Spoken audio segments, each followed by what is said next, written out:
Title: I bought a shady nootropic from the deep web to maximize my brain function. We are limited for a reason. Posted by user Cortex Failure 6 hours ago on r/nosleep. Trigger warning: self-harm, body horror, existential dread. I'm typing this on a mechanical keyboard, but I've had to map the keys to a custom layout because my fingers are moving too fast for the QWERT standard. If there are typos, it's not because I'm sloppy, it's because the plastic switches can't reset their actuation points fast enough to keep up with my thoughts. I have maybe 20 minutes before my internal temperature creates a fatal enzyme denaturation event. In layman's terms, my brain is going to cook itself inside my skull. I need to tell you why you're stupid. No, that's harsh. I need to tell you why you are limited and why you should get on your knees and thank whatever God you believe in that you are. 2 weeks ago, I was average. Actually, average is generous. I was a subpar data entry clerk living in a damp apartment in Leeds, drowning in credit card debt and barely able to focus on a 15-minute YouTube video. I had brain fog, that's what the doctors called it, a permanent gray static overlaying my life. I found the forum on an Onion site. It wasn't a marketplace for hitmen or drugs, it was a biohacking board. A user named Prometheus Unbound was looking for beta testers for a synthetic compound called NZT. Cute reference, I know, but that wasn't the chemical name. The pitch was simple. The human brain uses 100% of its tissue, but only fires in localized clusters to conserve energy. We have removed the limiter. We have solved the ATP bottleneck. Be the god you were meant to be. I sent my crypto. 3 days later, a vacuum-sealed bag arrived. No branding, just 30 translucent capsules filled with a shifting, iridescent blue liquid.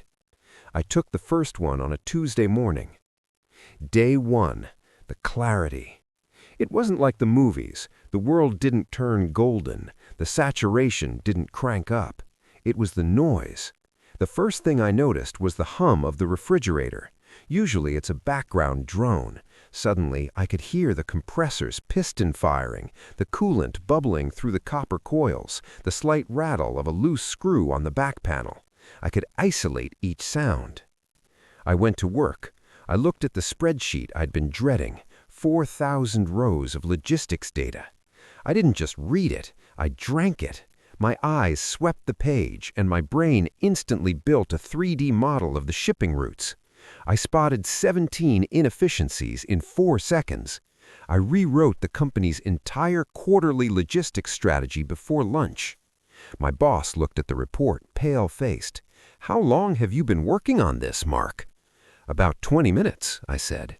I realized then that I could count his heart rate by watching the microscopic pulsing of his jugular vein in his neck. 82 BPM. He was nervous. I felt amazing. I felt clean. Day 3, the hunger. The efficiency came with a cost, energy. The laws of thermodynamics are absolute. You cannot create output without input. I woke up on day 3 screaming. My stomach felt like it was digesting itself. I ate everything in the kitchen. A loaf of bread, a jar of peanut butter, glass included, I didn't care. 3 blocks of raw cheddar. It wasn't enough. I could feel my body stripping fat stores. I could literally feel the triglycerides breaking down in my adipose tissue, rushing into my bloodstream to fuel the furnace in my head. I went to the store and bought 20 pounds of sugar and lard. I started blending them into a slurry. It was disgusting, but my brain interpreted it purely as fuel. My thoughts were accelerating. I learned fluent Spanish in an afternoon by watching telenovelas at 4x speed. I read the entire Wikipedia entry on quantum chlorodynamics and found a mathematical error in the subsection regarding quark-gluon plasma. I emailed a professor at CERN. He replied 2 hours later asking who I was. I didn't have time to explain. Day 5. The lag. This is where it started to get scary. I was sitting in a park, eating my sugar-lard paste, watching people. They were so slow. I don't mean they were walking slowly. I mean their existence was lagging. I watched a woman drop her keys. I calculated the trajectory, the wind resistance, the gravity. I knew exactly where they would land. I knew it 0.8 seconds before it happened. I reached out and caught them before she even realized she'd dropped them.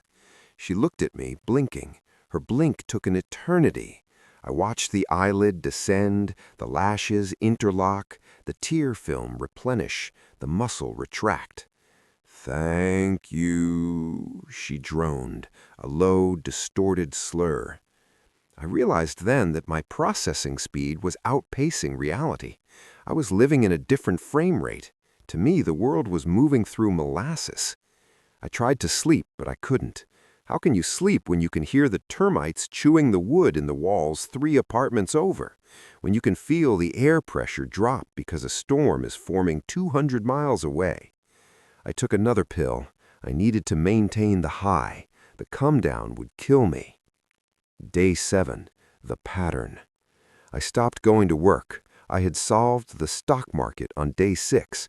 I turned my $200 savings into $4.2 million by high-frequency trading on my phone. I didn't need an algorithm. I was the algorithm. I saw the patterns in human fear and greed before the traders did. But money is boring. Patterns are everything. I started looking at the chaotic things, the way leaves fall, the traffic flow of the city, the static on an untuned TV channel. It's not random. None of it is random. If you look at the static long enough and your brain is firing at 60% capacity, you see the code. The universe isn't organic. It's geometric, fractal. I looked at my own hand and saw the golden ratio in my knuckles. I looked at a cloud and saw the math of fluid dynamics rendering in real time. And then I saw the glitches, small tears in the air, places where the rendering hadn't finished. I walked up to a brick wall in an alleyway. To a normal person, it was just a wall. To me, I could see the vibration of the atoms. I could see that the atoms were mostly empty space. I pushed my hand through the wall. It didn't hurt. It felt like sticking my hand into cold water. My atoms slid between the wall's atoms. I realized that solidity is just a frequency compatibility issue. If you change your frequency, you ghost right through. Day 9. The filter lifts. I was now consuming 12,000 calories a day. My skin was gray. My hair was falling out in clumps because my body deemed hair follicles non-essential energy expenditure. I took 3 pills at once. My brain hit what I estimate to be 85% capacity. This is the part you won't believe. This is the part that makes me sound crazy. But you have to understand, your brain filters out 99% of reality. It has to. If you saw the world as it truly is, you would go insane instantly. Evolution gave us blinders. I ripped the blinders off. I was sitting in my living room when I saw him. He was standing in the corner, a tall, spindly thing made of smoke? No, not smoke, shadow, but a shadow that had depth. He had no face, just a vertical slit where a mouth should be. He was watching me. I blinked. He didn't move. I looked around. There was another one on the ceiling, crouched like a spider. Another one standing behind the TV. They are everywhere. They are in the room with you right now. I call them the gardeners. They don't interact with us usually. They just prune. I watched the one on the ceiling drop down onto my cat. It didn't touch the cat physically. It sank its long, smoky fingers into the cat's head. The cat didn't react, but I knew.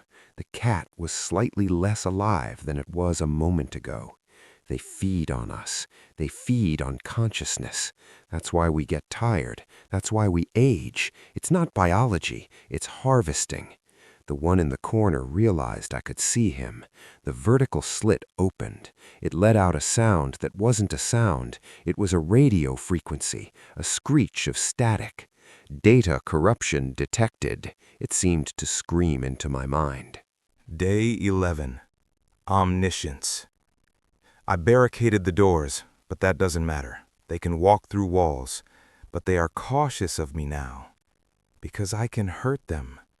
I figured it out yesterday. If I focus my thought, concentrate all that mental energy into a single point, I can manipulate matter. I looked at a glass of water and boiled it instantly with my mind. I looked at one of the gardeners and willed it to unmake itself. It shattered into mathematical equations that dissolved into the air. But there are so many of them. I took the rest of the pills, all of them. I am currently operating at 98%. I am not in the room anymore. I mean, my body is, but my consciousness is spread out across the local network. I am in the Wi-Fi. I am reading your emails as I type this. I am in the satellite uplink. I can see the past. Memory isn't stored in the head. It's stored in the fabric of space-time. I can rewind the room. I can see who lived here before me. I can see the couple that fought here in 1994. I can see the man who died of a heart attack in this armchair in 2002. They are all still here, ghostly echoes looping forever. Time is not a river. It is a frozen ocean. We just move a spotlight across it, and I can see the whole ocean. Current status, 100%. I just swallowed the last drop from the final capsule. The pain is gone. The hunger is gone. My body has stopped burning fat. It is now burning the organs. My kidneys have failed. My heart is beating at 240 BPM, vibrating in a flutter that should be fatal. But my brain is manually firing the electrical impulses to keep the muscle moving. I am manually controlling my white blood cells. I am manually synthesizing hormones. I see it all now. The gardeners are just the immune system. We are the virus. No, that's not right. We are the livestock. The universe is a farm. The speed of light isn't a physical limit. It's the fence. It keeps us in the pen. Gravity isn't a force. It's the shepherd's crook. I looked up at the sky. I can see through the roof. The wood is just a lattice of cellulose, easy to look past. The sky is fake. The stars are projection nodes. I can see the eye. There is an eye, indistinguishably massive, peering into our solar system. We are in a petri dish, and something is looking down at us through a microscope. Wait, it sees me. Not the gardeners, it, the observer. It noticed that one of the bacteria, me, has flared up bright enough to be seen. My brain is vibrating. I can hear the hum of the universe. It's a C-sharp. I have to be quick. I have figured out the exit. There is a way out of the petri dish. It requires a frequency modulation of consciousness. If you can vibrate your thought pattern at the inverse frequency of the simulation, you can clip out of bounds. I am going to clip out. I am writing this as a warning. Do not try to expand your mind. Do not try to be smarter. Stay stupid. Stay blind. The blinders are there to hide the butcher knife. If you elevate your consciousness, you become tasty. You become a threat. The gardeners are coming through the walls, hundreds of them. They know I'm about to breach the containment. My keyboard is melting. Literally, the plastic is warping under my fingers because of the heat radiating from my body. I am going to post this. Then I am going to close my eyes and calculate the inverse frequency of existence. If I succeed, I will be free. If I fail, I will be nothing. But God, seeing the observer, that eye, it looked hungry. Update. I am stuck. I tried to clip out. I executed the mental syntax, but I didn't leave. I paused. I am currently existing in between 1 second and the next. To you, this post was uploaded instantly. To me, I have been sitting here for 1,000 years. The gardeners are frozen in mid-lunge around my chair. The dust motes in the air are suspended like stars. I have infinite time to think, but I cannot move. I cannot change anything. My brain is running at 100%, but the simulation has paused my thread to prevent the crash.